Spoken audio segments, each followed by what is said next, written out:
أعوذ بالله من الشيطان الرجيم. بسم الله الرحمن الرحيم. Assalamualaikum warahmatullahi ta'ala wabarakatuh. Marilah sama-sama kita sedekahkan untuk kitab Al-Fatihah untuk baginda Nabi sallallahu alaihi wasallam, ahli keluarga Nabi sallallahu alaihi wasallam, para sahabat radhiyallahu anhum, para tabi'in dan tabi'in, para alim ulama, guru-guru kita, seterusnya ibu dan ayah kita, adik-adik kita, dan seluruh muslimin dan muslimat, mukminin dan mukminat, sama ada yang masih hidup atau telah meninggal dunia. Al-Fatihah. A'udzubillahi minasyaitonir rajim. Bismillahirrahmanirrahim.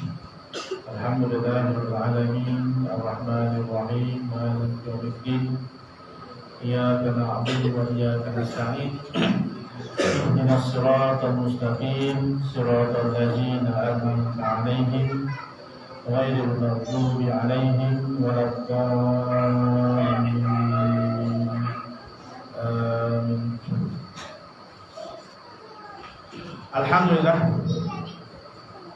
Marilah sama-sama kita rafakkan kesyukuran kehadirat Allah Subhanahu wa taala, kerana dengan limpah kurnia Allah Subhanahu wa taala, maka pada hari ini kita dapat bertemu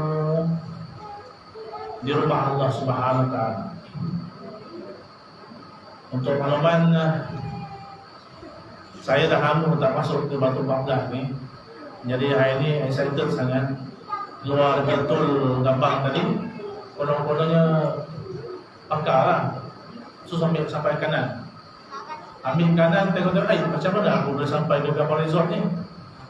Rasanya Batu 14 tak sampai kapal resort kan. Tapi patah balik rupanya ke kiri, jadi sampailah kat sini. Alhamdulillah. Lama dah, saya ingat sejak tahun 2012, 13, 14, lama dah tak masuk. Ya, alhamdulillah, syukur sangat-sangat kerana saya dapat berjumpa dengan tuan-tuan dan puan-puan, abang-abang, ibu-ibu, adik-adik yang dikasihi sekalian. Cukup meriah malam ni saya tengok Batu 14 ni dengan kehadiran yang agak ramai. Terima kasih dan tahniah kerana tuan-tuan dan puan-puan dapat sama-sama hadir pada hari ini semata-mata untuk mendengar sedikit perkongsian. Saya ini bukan alim ulama nak sampaikan ilmu kan, tak ada ilmu yang tinggi, tetapi kita nak berkongsi ilmu. Kita nak adakan majlis ilmu pada malam ni. Dengan adanya majlis ilmu seperti ini, insya-Allah mudah-mudahan Allah Ta'ala akan memberkati kita semua. Berkenaan dengan majlis ilmu ni, sebenarnya tinggi nilainya di sisi Allah Subhanahu Wa Ta'ala. Barang siapa yang berada dalam majlis ilmu ni, dia bersama dengan para malaikat. Ya, sebenarnya mereka duduk bersama-sama dengan kita, bertindan-tindan hingga ke arsy Allah Subhanahu Wa Ta'ala. Dan kerja mereka ialah untuk meminta keampunan daripada Allah SWT untuk orang yang berada dalam majlis ilmu. Subhanallah, kan? Dan ada lagi mafhum sabda Nabi sallallahu alaihi wasallam, barang siapa yang berusaha untuk berjalan ke sesuatu majlis ilmu untuk mendapatkan sebahagian ilmu, maka Allah SWT akan memudahkan baginya untuk jalan masuk ke syurga Allah Subhanahu wa Ta'ala. Jadi alhamdulillah, insya-Allah. Dan kita pada hari ini datang berkumpul, berhimpun ni semata-mata adalah kerana kita ada kalimah yang sama, la ilaha illallah Muhammadur Rasulullah. Inilah kalimah yang menyatupadukan kita. Inilah kalimah yang akan selamatkan kita di dunia dan di akhirat. Pandai ini, alhamdulillah, insya-Allah. Baik.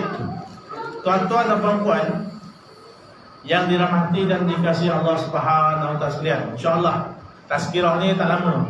Lebih kurang dalam 10 ataupun 15 minit ataupun lebih awal daripada itu lagi insya-Allah. Jadi hari ini selain daripada tazkirah saya buat, seandainya kalau tuan-tuan dan puan-puan ada apa-apa soalan yang nak diajukan berkaitan dengan hal-hal keagamaan, bolehlah ajukan lepas ni. Saya bukan pakar untuk jawab, tapi saya akan bawa soalan tuan-tuan dan puan-puan ni ke pihak yang lebih arif untuk dikemukakan. Ya, insya-Allah. Boleh, adik? Okey. Malam ni saya nak bicarakan sedikit tentang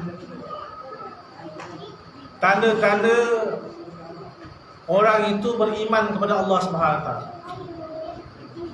Tanda-tanda seseorang itu benar imannya dan Islamnya dan imannya.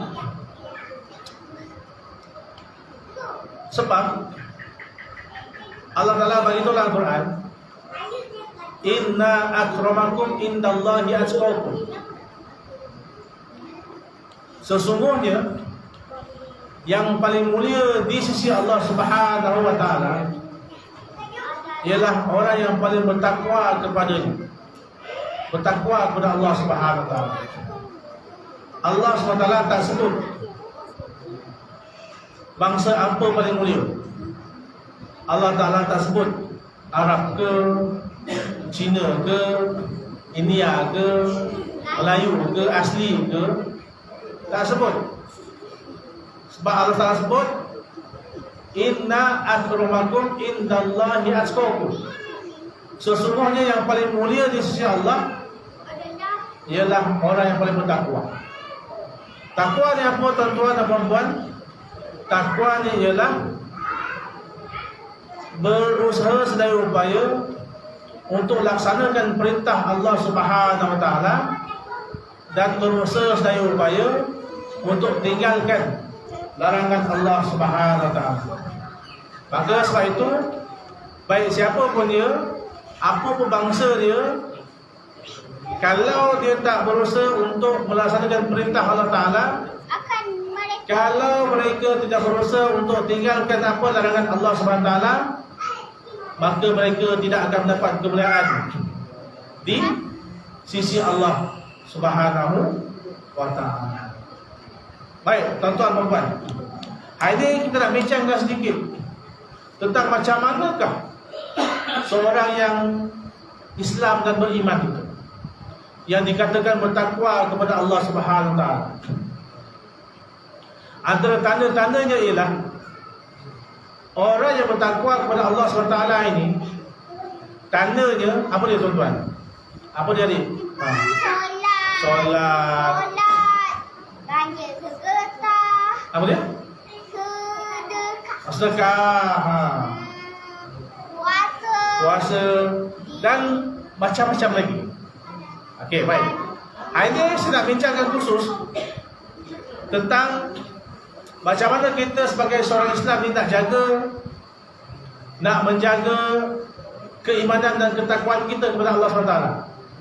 Yang pertama, tuan-tuan dan puan-puan, kalau nak lihat seseorang itu benar-benar Islam dan imannya, dia menjaga lisannya, jaga lidah. Lidah kita ni nak terjaga. Nak jaga sebagaimana yang dikehendaki oleh Allah SWT. Macam mana nak jaga lisan dan jaga lidah ni?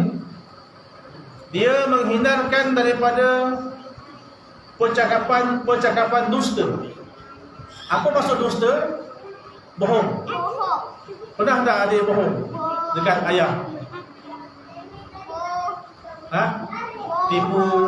Tipulah, bohong tu tipu kan? Bohong, tipu, cakap pasal.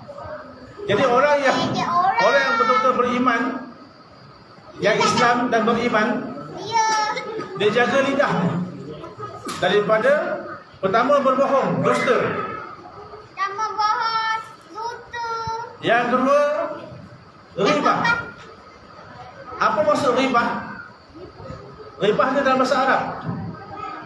dalam bahasa Melayunya, ghibah ni dia suka bergosip. Itu apa? Suka bergosip, bercerita tentang Orang lain cik. keburukan orang lain. Itu masuk ghibah. Dia cerita pasal keburukan jirannya, dia cerita pasal keburukan kawannya. Itu ghibah. Dia suka bergosip, yang mana walaupun benda tu benar, tapi orang yang dia cerita tu tak suka. Tak suka orang cerita pasal keburukan dia. Itu ghibah. Yang kedua, Suka cakap kasar. menyebarkan fitnah. Orang suka menyebarkan fitnah. Fitnah ni apa dia? Fitnah ni kita sebarkan sesuatu perkara yang mana orang tak buat, tapi kita cakap dia buat. Itu fitnah. Ghibah tadi, perkara yang memang orang tu buat, tapi kita cakap. Contohnya kita cakap simpulan-simpulan ni, oh, dia ni buat benda tak elok lah, dia ni semalam buat itulah, semalam buat inilah, kan? Itu ghibah. Cerita yang benar tetapi diceritakan. Okay? Fitnah pula, sesuatu yang orang tu tak buat tapi diceritakan. Itu fitnah. Seterusnya, orang yang tidak menjaga lidah ni, dia suka berbual kosong. Perbualan yang tak ada apa manfaat, perbualan yang tidak ada apa-apa faedah. Dia suka berbual kosong. Betul tak? Haji, suka berbual kosong. Cerita pasal apa? Cerita pasal kereta yang tak mampu milik, cerita pasal rumah besar yang tak mampu milik, kan? Cerita pasal apa? Cerita pasal wanita yang cantik yang tak mampu milik juga. Betul tak? Yang sia-sia, cakap kosong, yang sia-sia. Cerita pasal apa? Yang Cakap kasar. Ada ke dekat? Seterusnya, Jangan cakap kasar. dia banyak bercakap. Tadi berbual kosong, dia banyak cakap. Cakap banyak, tapi tak ada apa-apa, macam tin kosong. Kan? Sepatutnya, kalau dia nak jaga lidah dia, dia sibukkan diri dengan baca Al-Quran, dengan berzikir, kan? Dengan bermuzakarah ilmu macam ni, bincang. Sebenarnya dia Bukannya apa dia? Berbual kosong. Bukannya suka cerita pasal fitnah orang, bukan suka pasal gosip dan sebagainya. Hari ini tuan-tuan dan puan-puan, kalau kita baca dekat media sosial, surat apa? Kadang-kadang naik menyembah kita. Betul tak? Kisah artis bercerai muka depan. Apa hal ni?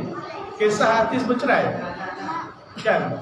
Kisah artis kahwin lagi satu, kan? Benda-benda yang tak ada, macam tak bermanfaat lah, macam tak faedah, kan? macam Okey? Baik, sebaliknya, sepatutnya kita sibukkan diri dengan bermuzakarah ilmu. Kita ni kurang ilmu, jadi kita ni kena banyak menuntut ilmu, kan? Banyak menuntut belajar, kena banyak belajar.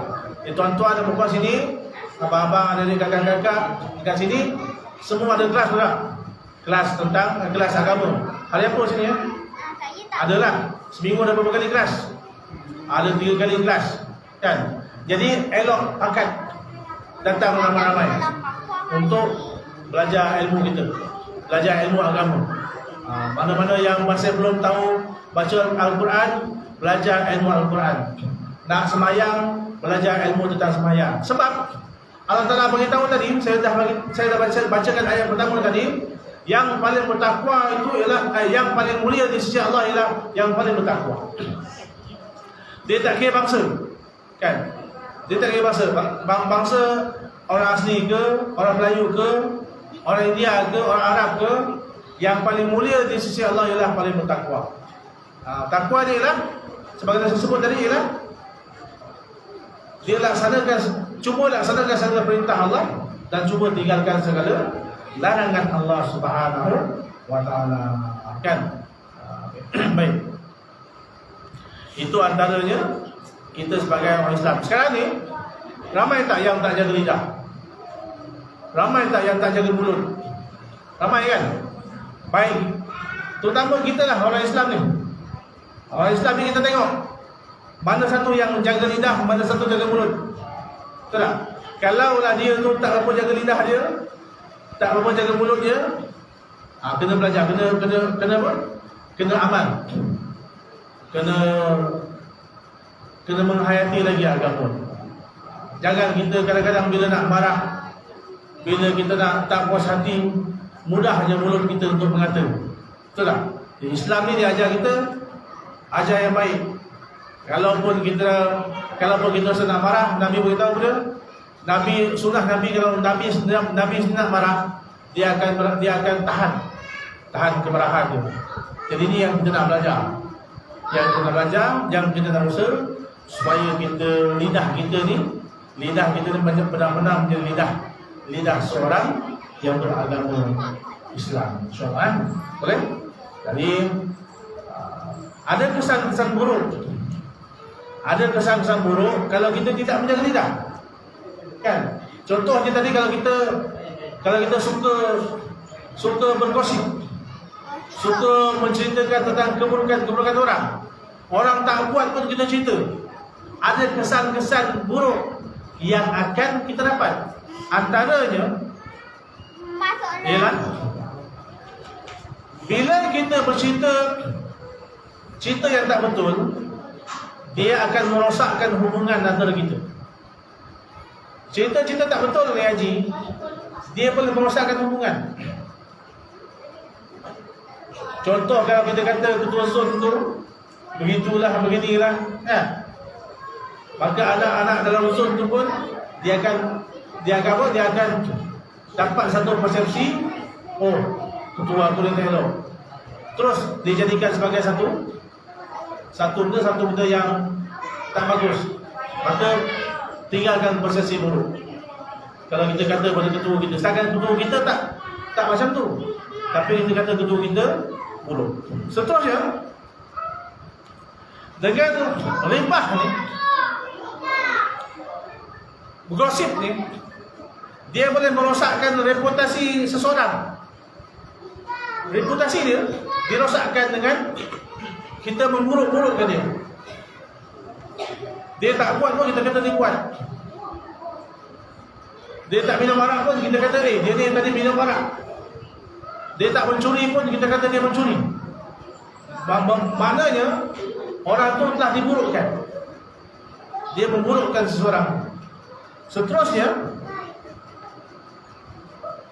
dia akan menumbuhkan kebencian, prasangka buruk, fitnah antara orang yang terlibat ataupun yang mendengar. Hari ini, kenapa umat Islam sentiasa dalam keadaan bergaduh, dalam keadaan yang dalam keadaan yang apa? Dalam keadaan yang tidak aman, tidak tenteram, sebab kita suka memburuk-burukkan sesama kita. Kita suka memburuk-burukkan sesama kita, dan kita suka besar-besarkan perkara yang buruk. Ini menyebabkan kita punya perpaduan ataupun silaturahmi antara kita menjadi rosak. InsyaAllah. Baik. Jadi untuk itu, kita sebagai umat Islam ni kenalah berusaha untuk menjaga lidah kita daripada bercakap perkara-perkara yang sia-sia ataupun suka membesar-besarkan perkara yang buruk. Sebab bila kita cakap perkara yang sia-sia, cakap perkara yang buruk, suka berfitnah, suka cakap yang tidak betul, dia akan menyebabkan hubungan sesama Islam ini menjadi retak, menjadi tidak kukuh, dan akhirnya dia akan melemahkan keseluruhan umat Islam seluruhnya. Islam ni kekuatannya adalah terletak kepada perpaduan, kepada ukhuwah. Tak kira siapa pun dia, orang asli Jahud, orang asli Jakun, orang asli Tumia, orang asli Tumuan sebagainya, kita ada kalimah la ilaha illallah Muhammad Rasulullah, seelok dan sewajarnya kita bersatu di bawah agama Allah Subhanahu wa taala. Insyaallah. Jadi mudah-mudahan Allah Taala bagi kita taufik hidayah untuk kita dapat amal dan sampaikan kepada ini kepada masyarakat yang ada di sekitar kita, jiran-jiran kita dan sebagainya. Apa yang baik itu datang dari Allah SWT. Apa yang buruk itu adalah atas kesalahan saya. Sekian, saya akhiri dengan wabillahi taufiq wal hidayah. Assalamualaikum warahmatullahi wabarakatuh.